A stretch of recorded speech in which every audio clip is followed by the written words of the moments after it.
Poland's president recently vetoed two proposed laws that would have drastically changed the court system. The Polish reforms led to harsh words from the European Union and even the proposal of sanctions. This move by the EU rallied some member states behind Poland, particularly Hungary, and the events leading up to the veto unveil a larger political crisis developing in Europe.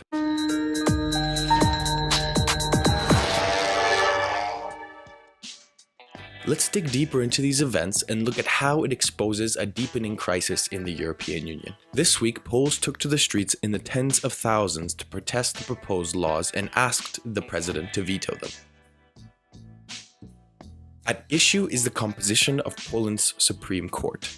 Currently, there are 83 judges, and those judges appoint other judges, a process which critics say takes too much time and is rife with potential conflicts of interest. The ruling party and its supporters say the court's judges are elitist and that changes need to be made to make the court more accountable. Indeed, a majority of Poles in the past have supported a judicial overhaul. Some analysts who support the bill say that the current system is nepotistic and corrupt, and that the proposed reforms would make the judiciary more independent. A Swedish report states that Poland's courts often employ multiple generations of a single family, including those who started serving as far back as during the communist era. A number of judges have committed crimes, and due to immunity laws have never been prosecuted.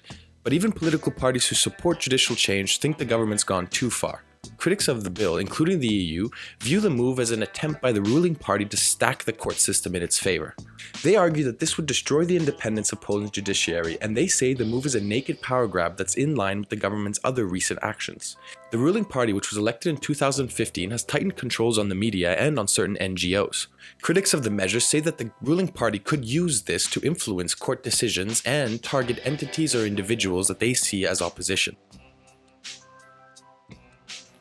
The EU is involved because the separation of powers between the executive and judiciary is enshrined as one of the bloc's fundamental principles, and they believe that these proposals are putting these principles at risk. Donald Tusk, a former Polish prime minister who is now president of the European Council, wrote to the Polish prime minister calling the legislation a negation of European values and standards that put our reputation at risk. Polish President Duda made a statement after vetoing the proposed bill, saying, "I feel that the reform in this shape will not increase the sense of security and justice. Poland needs reform of the judiciary, but I am a supporter of a wise reform." The laws will be sent back to Parliament, which is expected to write new bills that would meet President Duda's approval.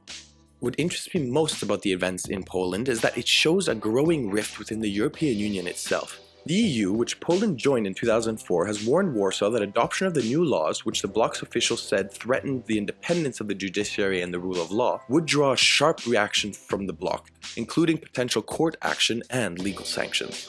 The EU threatened Poland with the unprecedented step of sanctioning it with Article 7 of the Treaty of the European Union, a move that would suspend Warsaw's voting rights within the bloc, essentially putting Poland on a EU probation of sorts. Any move to use Article 7 must be unanimous, and this is unlikely to happen since Hungary's president has vowed to veto any such move.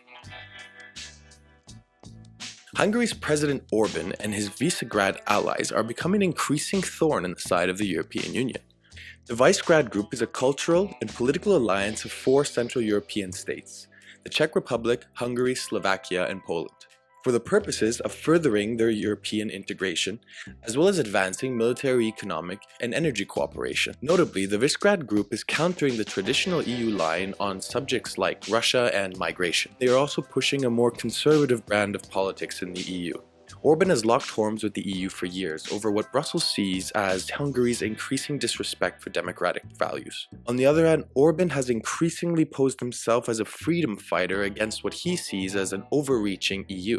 More recently, Israeli Prime Minister Benjamin Netanyahu met with the Visegrad Group, where he heavily criticized the EU on its migrant policy and on the EU's policy towards Israel. The Visegrad Group later made a statement urging the European Union to be more supportive of Israel. The rift between Poland and the EU has unveiled a larger political rift forming within the European Union itself, between a more conservative brand of politics and the more liberal brand of politics we're used to. And this rift is likely to deepen and become more problematic as more citizens in the EU become hostile towards one policy of the EU's or another. The ongoing battle between Orbán and his supporters and the traditional European Union has hit center stage due to the developments in Poland, and this political divide is only likely likely to become more apparent as countries like Germany head to the polls in the fall amidst the growing disdain towards its own migrant policy and a general lack of confidence in EU institutions across the continent. And how Europe deals with this political crisis will have a huge impact on its future and on its reputation. Hey guys, thank you so much for liking and subscribing. I hope you enjoyed today's report. You can follow me on Instagram up here, or you can like and sub with the buttons below. You guys are awesome as always, and I'll catch you next time. Peace.